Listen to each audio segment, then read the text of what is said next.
Everyone, আমি সুস্মিতা। আজকের একটি নতুন ব্লগে সবাইকে অনেক স্বাগত। যে যেখান থেকে ভিডিওটি দেখছো, আশা করছি সবাই খুব ভালো আর সুস্থ রয়েছো। আমরাও মোটামুটি বেশ ভালোই আছি। আজকের সকালটা শুরু হলো একদম হাজব্যান্ডের হাত দিয়ে। ওই যে ও মিথে পেছনে জলটাকে গরম করে তারপর আমাকে ঘুম থেকে ডেকেছে। অ্যাকচুয়ালি আজকে সকালটা উঠেছি আমি অনেকটা লেট করে, প্রায় 9:30টার কাছাকাছি। এই উইকডেসে এত তাড়াতাড়ি ঘুম থেকে উঠতে হয় না, শুধুমাত্র উইকেন্ডের সময় থাকে যে একটু লেট করে ঘুম থেকে ওঠা। অ্যাকচুয়ালি আমার এখন রাত্রেবেলা ঘুমোতে এত লেট হয়, ঘুম মোটেই পায় না। ওই ঘুমোতে ঘুমোতে প্রায় 1-1:30 বেজেই যায়। তো সেই কারণে সকাল সকাল উঠতে না একদমই ইচ্ছে করে না। আর আজ যেহেতু ছুটির দিন ছিল, ও আমাকে একদমই ডাকেনি। তো যাই হোক, আজকের ব্লগটা আমি এখান থেকে শুরু করলাম। সারাদিন কীভাবে কাটলো তার সেসব কিছু তোমাদেরকে একে একে শেয়ার করব। আর এই দেখো, এদিকে যেহেতু অনেকটাই লেট হয়ে গেছে আজকে ঘুম থেকে উঠতে, তো ও বললো আজকে সব কিছুতে তোমাকে আমি একটু হেল্প করে দেবো। তো আজকে বললো যে একটু স্যান্ডউইচ খাবে। অ্যাকচুয়ালি গত সপ্তাহে এই অ্যাভোকাডোটা নিয়ে আসা হয়েছিল, ওই একটা প্যাকেটে 4টে মতো থাকে আর কি। 1 পিস খেয়েছিলাম, বাকি 3 পিসই ছিল। তো এতটাই পেকে গিয়েছে, তো বললো আজকে করে নাও, নাহলে জিনিসটা নষ্ট হয়ে যাবে। প্রতিদিন তাহলে এক একটা করে খেয়ে এই 3 দিনে শেষ করে দাও আর কি। তো সেই মতো আমি এখানে স্যান্ডউইচ বানিয়ে নিয়েছি, একটুখানি পেঁয়াজ আর একটু নুন, যেমনভাবে প্রতিদিন করি আর কি। আর এই তো খাওয়া দাওয়া করে এদিকে আমি সকালে উঠে কয়েকটা জামা কাপড় ওয়াশিং মেশিনে দিয়ে দিয়েছিলাম। কয়েকটা নয়, বেশ অনেকটা। এই পুরো সপ্তাহ জুড়ে বেশ বৃষ্টি হয়েছে বলে আমি একটুও কিছু কাচতে পারিনি। তো আজকে বেশ সুন্দর রোদ্দুর বেরিয়েছে, চারদিকটা যেন বেশ সুন্দর, একদম কাচের মতো চকচক করছে। তো চলো এবার রান্না বান্না স্টার্ট করি। এই তো আজকে রবিবার, চিকেন তো মাস্ট হবেই। তো সেই মতো চিকেনটাকে ভালো করে ধুয়ে এতে একটু নুন, হলুদ, অল্প একটু জিরে গুঁড়ো আর একটু সবজি মশলা দিয়ে মাখিয়ে রেখে দিলাম। আজ ভেবেছি একটু অন্যভাবে মতো করব। সবার প্রথমে আজকে একটু পেঁয়াজটা ভেজে নিয়ে তারপরে ভেবেছি চিকেনটাকে দেবো।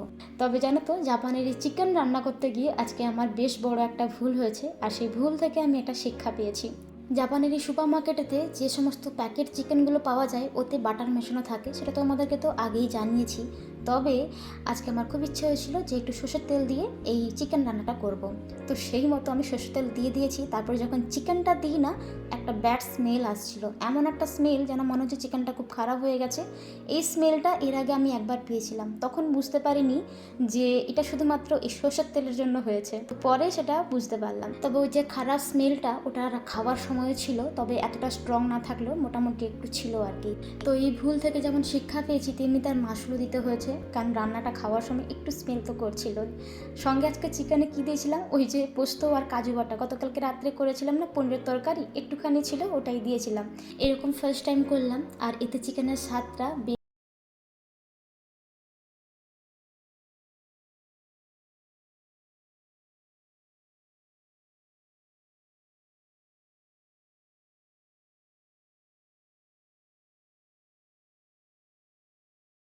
কমপ্লিট করেই রেডি হয়ে হন হন করে দুজনে বেরিয়ে পড়লাম বাইরে। জানি না কোথায় যাব, তবে যেহেতু সামনে স্টেশন রয়েছে, পাশাপাশি বেশ বড় সড়ো মল রয়েছে, এদিক ওদিক ঘুরতে ঘুরতে সময় চলে যাবে। এছাড়া আমি ভেবেছি আমার নিজের টুকিটাকি কিছু জিনিসপত্র কিনবো, তবে সে কথা আমি ওকে এখনও পর্যন্ত জানাইনি।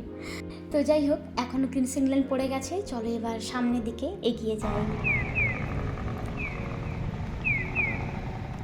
এই দেখো রাস্তার ধারে ধারে কি সুন্দর ফুল ফুটেছে, এই সময়টাতে শুধুমাত্র দেখা যায়, আর কি ভালো লাগছে। তবে এই সময় এই সুন্দর সুন্দর ফুলের সাথে একটা উৎসবের আমেজও রয়েছে জাপানে। বেশ কিছুদিন পর থেকে এবার গোল্ডেন উইকের ছুটি পড়বে, প্রায় 1 সপ্তাহের কাছাকাছি। আর সাথে এই জায়গাতেই বেশ বড় একটা ফেস্টিভ্যাল হয়, নাম হচ্ছে হামামাৎসু কাইট ফেস্টিভ্যাল। সেগুলো আস্তে আস্তে তোমাদের সঙ্গে শেয়ার করব। এছাড়া এই সময় সবাই জাপানের এদিক ওদিক ঘুরতে যায়, আমরাও একটা ট্যুর প্ল্যান করেছি, সেগুলো ব্লগের মাধ্যমে ধীরে ধীরে শেয়ার করব। এখন সামনে দেখছি এক বেশ সুন্দর একটা মিউজিক কনসার্ট চলছে, বেশ ছোটো ছোটো বাচ্চা বাচ্চা ছেলে মেয়েরা রয়েছে। চলো আগে ওখানে যাই, গিয়ে একটু এনজয় করি, আর তোমরাও সাথে একটু এনজয় করো।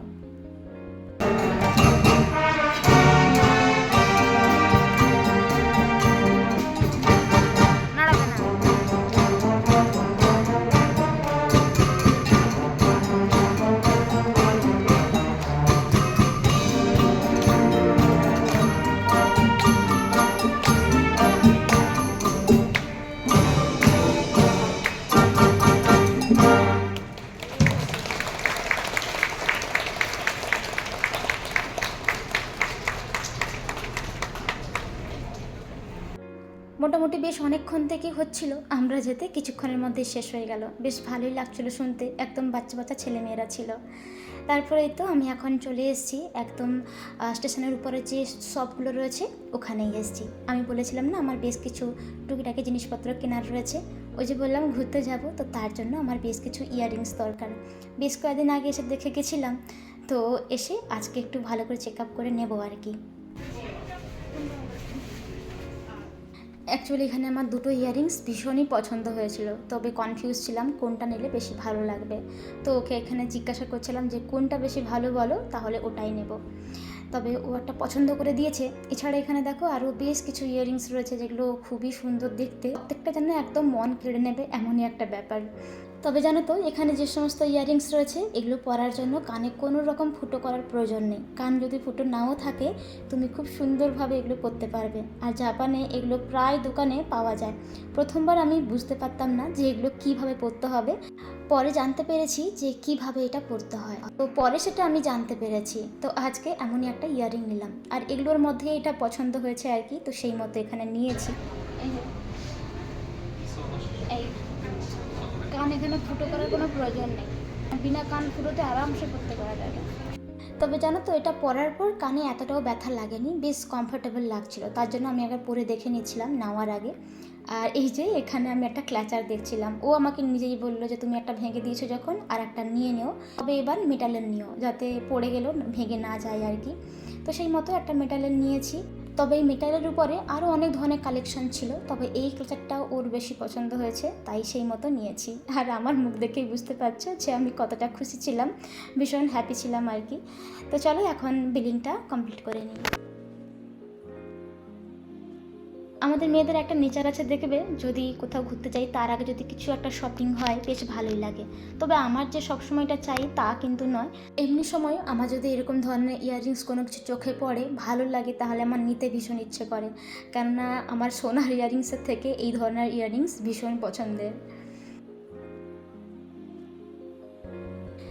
আর এই তো এখন এসেছি জিউতে টুকটাক কিছু কালেকশন দেখবো বলে। অ্যাকচুয়ালি আমার এই জিউ সেকশনটা এতটা বেশি পছন্দের নয়, তেমন একটা কিছু আমার কখনোই পছন্দ হয়ে ওঠে না, দুই একটা বাদ দিয়ে আমি বেশিরভাগ সময় ওই ইউনিক্লক থেকেই শপিং করে থাকি আর কি।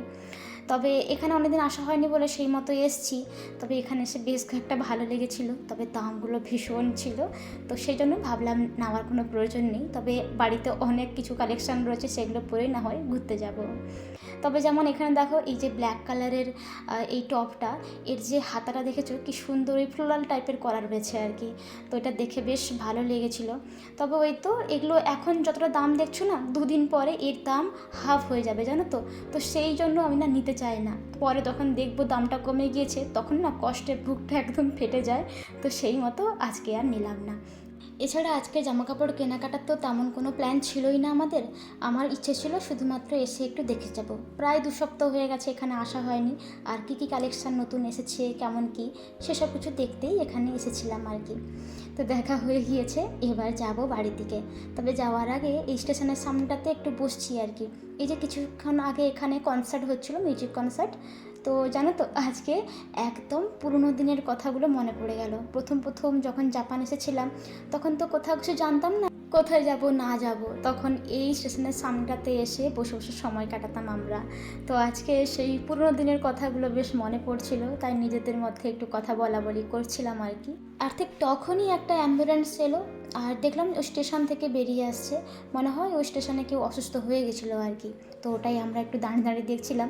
তবে জানো তো যে পেশেন্ট ছিল সে উঠে বসেছিল, তো ওটা দেখে আমরা দুজন ভীষণ হাসাহাসি করছিলাম যে অসুস্থ কিন্তু তাও উঠে কি করে বসে আছে। এই তো এক্ষুনি এলাম, কিছুক্ষণ হয়েছে এসে কফি খেয়েছি। কফি খেয়ে এখন ভাবছি মুখরোচক কিছু খাবার বানাবো। রবিবার দিন সন্ধ্যেবেলা হলে না মনে হয় কিছু ভালো মন্দ বানাই, বা শনিবার দিন বিকেলবেলা ইচ্ছে করে আর কি। এসছি রান্নাঘরে, আর দেখালাম না আজকে কী নিয়েছি। এই যে সঙ্গে এই তো ক্লাচারটা নিয়েছি, এর আগের যে ক্লাচারটা ছিল ওটা তো ভেঙে গেছে, এবার নিয়েছি মেটালের। ও এটা হচ্ছে একদম গোল্ডেন কালারের, দেখতে বেশ ভালোই লাগছে। এই যে ভালো লাগছে না? আমার কিন্তু বেশ ভালোই লেগেছে। তো চলো এবার বানাই। কি বানাবো জানো তো? পাপড়ি চাট। পাপড়ি বাড়িতে নেই, কিন্তু আমি যখন দেশ থেকে এসেছিলাম, মানে বাড়ি থেকে এসেছিলাম, তখন আমি বললাম না, একটা ভিডিওতে বলেছিলাম যে আমার মামি কিন্তু আমাকে দেখে দেখে অনেক ধরনের পাঁপড় দিয়েছিল, তার মধ্যে মুগের পাঁপড়ও দিয়েছিল, যেটা মুগ ডাল যে হয়, মুগ ডালের পাঁপড়, জানো তো? এই যে, তো সব পাঁপড় আমি শেষ করে দিয়েছি। তো এটা রয়েছে। তো এর আগে আমি দুবার বানিয়েছিলাম এই মুগ ডালের পাঁপড় দিয়ে পাপড়ি চাট। তো আজকেও বানাবো। হ্যাঁ, খুব খেতে ইচ্ছা করছে, ক্রেভিং হচ্ছে অ্যাকচুয়ালি, আর কিছুই নয়। আমি এখানে তেঁতুলের চাটনি একটু বানিয়ে রেখেছি, এই যে এবার বানানো শুরু করি। বেশ মিষ্টি মিষ্টি টকটক ঝাল ঝাল হবে, দারুণ লাগবে। এদিকে কিছুটা পেঁয়াজ কুচো করে কেটে নিয়েছি, আর অনেক দিন আগে একটুখানি তেঁতুলের চাটনি বানিয়েছিলাম, ওটা একদম অল্পখানি রয়েছে, বাকিটা এর মধ্যে ঢেলে দিলাম। একদম পাতলা করে বানিয়েছি, কেন জানো তো? বাড়ি থেকে যে তেঁতুল এনেছিলাম এটাই লাস্ট ছিল, তার জন্য একটু পাতলা করেই বানিয়েছি। পরে যদি এরকম কিছু চটপটা খেতে ইচ্ছে করে তাহলে মাঝে মধ্যে বানিয়ে খেতে পারবো। এছাড়া আমি জানি না এখানে আশপাশে কোনো এরকম ভালো ইন্ডিয়ান রেস্টুরেন্ট আছে কি না, আর তাছাড়া আমার এরকম বাইরে গিয়ে খেতে তেমন একটা ভালো লাগে না, ঘরেই মোটামুটি নিজের মতো করে বানিয়ে নিই। তো এদিকে আমি সমস্ত পাঁপড়গুলো ভেজে নিয়েছি, প্রায় 4টে মতো ভেজেছি। এছাড়া আমার কাছে ওই লিজ্জত পাঁপড় ছিল আর কি, ওটা আমি 2টো ভেজে নিয়েছিলাম, ওটাও দিয়ে দিয়েছি। তবে আমার কাছে আজকে তেমন কিছু ইনগ্রিডিয়েন্ট ছিল না, ওই যে কাঁচা ছোলা বা এটা সেটা কোনো রকম প্ল্যান ছাড়া বানিয়েছি, তো তাই আর কি। ওই যে চানাচুর একটুখানি ঝুরি ভাজা এসব দিয়েই করে দিয়েছি। আর সবশেষে এটা দেখতে ভীষণ লোভনীয় হয়েছিল, আর এখন যে আমি ভয়েস দিচ্ছি আমার দেখে আরও লোভ লাগছে। ঠিক আছে, পাপড়ি চাট ভীষণ সুন্দর হয়েছে। এর সঙ্গে যদি ধনেপাতা চাটনি থাকতো তাহলে আরো বেশি ভালো লাগতো। যা ছিল তাই দিয়েই করেছি, দেখে তো ভীষণ লোভনীয় লাগছে। তো চলো এটা খেয়ে দেখি। পাঁপড়গুলোকে ছোট ছোট করে কেটে দিয়েছি এই জন্য যাতে এক একটা পিস তুলে আরামসে খাওয়া যায়।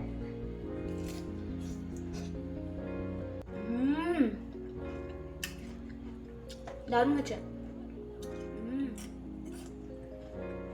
তো চলো আজকের ভিডিওটা তাহলে আমি এখানেই রাখছি, কেমন লাগলো জানিও, আর যদি ভালো লাগে প্লিজ একটা লাইক দিও, আর যদি কোনো নতুন বন্ধু থেকে থাকো সাবস্ক্রাইব করে আমার পাশে থেকো। সবাই খুব ভালো থেকো, সুস্থ থেকো, বাই বাই।